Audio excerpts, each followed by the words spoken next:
Bonjour! Au cours de cette vidéo, je vais vous présenter la méthode mise au point par David Servan-Schreiber pour écouter le récit d'un événement traumatique et permettre à la personne qui l'a vécu et le raconte de prendre du recul. Comme vous le savez, le professeur David Servan-Schreiber était psychiatre et a beaucoup fait pour les personnes atteintes de cancer et dans la prévention de celui-ci. Il fait partie des figures que j'aime beaucoup, ces personnes avec un grand cœur et une grande intelligence qui ont travaillé pour la santé.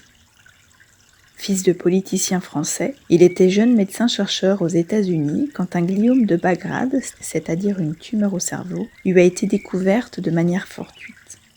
Le professeur David Servan-Schreiber a écrit plusieurs livres, le plus connu étant intitulé Anti-cancer, dans lequel il explique le régime alimentaire et le mode de vie bénéfique à la prévention et à la guérison du cancer. Il s'agit en réalité de l'alimentation et du mode de vie le meilleur pour la santé de l'être humain. Je pourrais vous en reparler dans une autre vidéo, c'est-à-dire de la nutrition en lien avec la biochimie et la biologie de la cellule, mais pour l'instant je vais vous en faire un court résumé.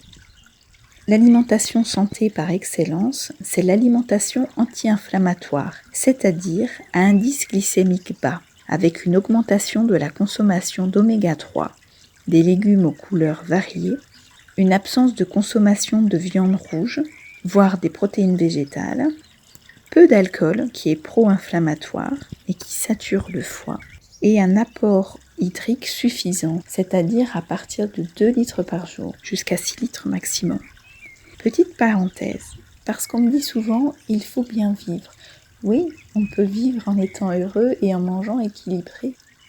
Il existe de très bonnes recettes équilibrées ou même des choses simples peuvent être délicieuses comme une coupe de fraises. Et puis on peut adopter aussi le régime 80% sain, 20% trash comme on dit. Les 20% du trash étant des choses qui sont un peu moins bonnes à la santé mais qui sont très bonnes au goût pour vous. Et puis pour l'alcool et l'eau, eh bien tout simplement il est important de préserver son foie et ses reins. Parce que si un jour vous avez une maladie qui nécessite un traitement lourd, malheureusement, si votre foie n'est pas en suffisamment bon état, vous pouvez faire une hépatite secondaire. Et puis si ce sont vos reins, vous pouvez faire une insuffisance rénale. Ce qui est important aussi, c'est une activité physique régulière. Et régulière, c'est plusieurs fois par semaine. Une pratique spirituelle, telle que la méditation, qui en plus d'allonger les télomères, aide à réduire le mauvais stress, et également un rythme veille-sommeil régulier, avec un sommeil suffisant et réparateur. En tant que psychiatre en centre de soins contre le cancer, David Servan-Schreiber a mis en place l'EMDR. C'est une technique destinée à décoller l'émotion associée aux souvenirs traumatiques. Et a développé également la méthode KELF, qui permet d'écouter le récit d'un traumatisme, en orientant le récit par des questions dans un ordre précis, afin de faire sortir à l'extérieur l'émotion de la personne qui raconte cet événement qui l'a traumatisé. KELF, Q-E-L-F-E, sont les initiales de chacune des questions, un moyen mémotechnique donc. Encore une fois, l'ordre des questions est important et est à respecter. La première question, c'est Q comme question. Que s'est-il passé ? On part de l'extérieur en demandant les faits sans forcément avoir les détails.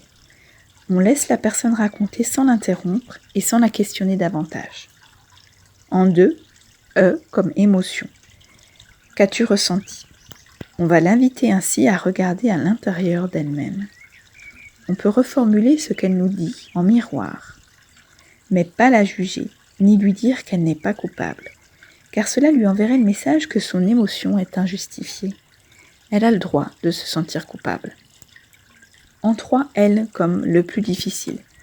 Qu'est-ce qui a été le plus difficile pour toi ?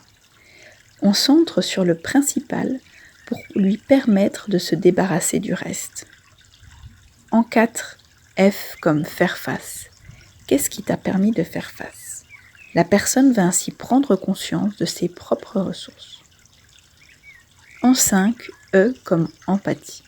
Là, c'est vous qui vous exprimez en montrant de l'empathie, afin de lui montrer qu'elle n'est pas seule. Pensez à utiliser le pronom « je » pour montrer que c'est votre propre ressenti. Vous voyez, c'est une méthode simple et plutôt facile à retenir, avec laquelle vous pourrez rendre grandement service. Vous pouvez également partager cette vidéo pour répandre la connaissance de cette méthode.